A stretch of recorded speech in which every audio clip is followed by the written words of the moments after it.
UP की राजधानी लखनऊ से जो अहम खबर आ रही है वो लेना जरूरी है, क्योंकि कोरोना पर लखनऊ से आज की सबसे डरावनी खबर हमारे सामने। लखनऊ के शमशान घाट में लकड़ियों की भारी किल्लत हो गई है। सीतापुर से अंतिम संस्कार के लिए मंगाई गई है 8 ट्रक लकड़ियां। इस खबर से आप अंदाजा लगाएंगे कि लखनऊ में कोरोना ने कैसा कहर बरपाया है। कल लखनऊ के शमशान घाटों में 80 शवों का अंतिम संस्कार हुआ। 80 शव पार्थिव शरीर लाए गए शमशान घाट में अंतिम संस्कार के लिए। लखनऊ में कोरोना मृतकों की संख्या बहुत तेजी से बढ़ती हुई नजर आ रही है और राजधानी लखनऊ में इस वक्त हाहाकार मचा हुआ है। कल भी हमने देखा शमशान घाट के बाहर लोगों की लंबी कतारें लगी हुई थी, यहां तक कि टोकन व्यवस्था जो है वो शुरू करनी पड़ी थी।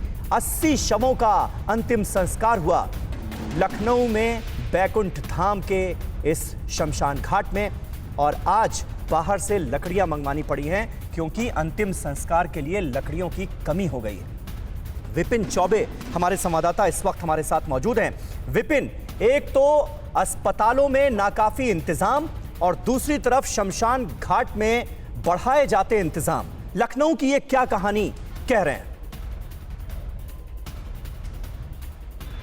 देखिए, लखनऊ और उत्तर प्रदेश में हाल बेहाल है, हालात बेकाबू होते जा रहे हैं। यही वजह है कि आंकड़ा, कोविड पॉजिटिव का आंकड़ा 15,000 को छू रहा है और अब एक्टिव केसेस 70,000 से ज्यादा हो गए हैं। आप समझिए, सबसे ज्यादा प्रभावित अगर कोई शहर है उत्तर प्रदेश का तो उत्तर प्रदेश की राजधानी लखनऊ है, और ये इतनी ज्यादा प्रभावित हुई है कि एक दिन में 47 से ज्यादा मौतें रिपोर्ट की जा रही हैं। और कल के अगर आंकड़ों की बात करें तो शमशान घाट, एक नया शमशान घाट बनाया गया है, गुलाला घाट और बैकुंठ धाम, इन दोनों शमशान घाटों को मिलाकर लगभग 80 शवों को जलाया गया है। 3-3 दिन की वेटिंग चल रही है।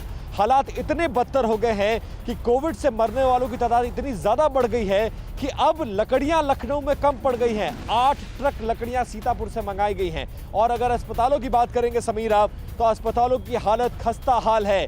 बेड फुल हो चुके हैं, वेंटिलेटर और ऑक्सीजन के लिए लोगों को भटकना पड़ रहा है। कई सारे प्राइवेट हॉस्पिटल को इम्पैनल किया गया है, कोविड डेडिकेटेड हॉस्पिटल घोषित किया गया है, लेकिन अब भी लोग परेशान हैं। और एक महत्वपूर्ण जानकारी मुझे मिल रही है मेरे सूत्रों के हवाले से, वो ये है कि कोविड के आंकड़ों को कम दिखाने के लिए कोविड जो टेस्ट रिपोर्ट है उसको धीमा किया गया है। रिपोर्ट देरी से दी जा रही है ताकि एक दिन में आंकड़े कम से कम आ सके। ऐसे कई लोग हैं जो मेरे संपर्क में हैं, जो अच्छे पदों पर हैं, रसूखदार लोग हैं, लेकिन उनको भी रिपोर्ट सिफारिश ये तो बहुत गंभीर बात है। ये तो बहुत गंभीर बात है कि कोविड संक्रमण के आंकड़ों को कम दिखाने की कोशिश की जा रही है और इसके लिए बाकायदा जो RT-PCR रिपोर्ट है उसकी जांच के नतीजे देरी से आए, इसके लिए कोशिश कर रहा है प्रशासन।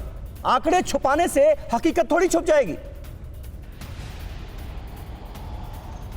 देखिए, ये बहुत गंभीर आरोप हैं और ऐसा मैं इसलिए कह रहा हूं कि बहुत सारे ऐसे लोग मेरे संपर्क में हैं जो उत्तर प्रदेश में और लखनऊ में रहते हैं और वो बीते 48 घंटे पहले अपना टेस्ट करवा चुके हैं कुछ सिम्टम्स आने पर, लेकिन 48 घंटे, 56 घंटे, 65 घंटे बाद भी रिपोर्ट उनका ऑनलाइन जब वो चेक करते हैं तो अवेटेड आता है। इसको लेकर वो DG हेल्थ, CMOs तमाम लोगों से संपर्क में हैं, तमाम लोगों से बातचीत कर रहे हैं, लेकिन आश्वासन के अलावा कुछ भी नहीं मिल रहा है, जो इस तरफ इशारा करता है कि जानबूझकर ऐसा किया जा रहा है ताकि रिपोर्ट देरी से आएगी तो आंकड़े कम दिखेंगे। ऐसा संभावना है और एक केस नहीं, ऐसे दर्जनों केस हैं जो मेरे संपर्क में है। उसके आधार पर यह कह सकता हूं कि आंकड़ों की बाजीगरी में कोविड के आंकड़ों को छिपाने की कोशिश हो रही है, क्योंकि हालात बदतर है। अकेले लखनऊ में 4,000 से ज्यादा एक दिन में केसेस आ रहे हैं, जो अपने आप में बताता है कि कोविड की नहीं। विपिन, ये बड़ी जानकारी है और बहुत गंभीर जानकारी है ऐसे वक्त में जब केंद्र सरकार की तरफ से, प्रधानमंत्री नरेंद्र मोदी की तरफ से लगातार इस बात पर जोर दिया जा रहा है कि ऐसे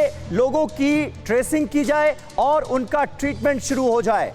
तो ऐसे में सबसे इंपॉर्टेंट ये हो जाता है कि जल्दी से जल्दी RT-PCR टेस्ट जो है ना सिर्फ उसमें इजाफा किया जाए बल्कि जल्दी उसकी रिपोर्ट आए। लेकिन लखनऊ में रिपोर्ट्स को लटका कर रखा जा रहा है आंकड़ों की बाजीगरी के चक्कर में। यह संभावना नजर आ रही है, ये अपने आप में और डरावना है। फिक्र आपकी, सोमवार से शुक्रवार रात 9 बजे सिर्फ TV9 भारतवर्ष पर।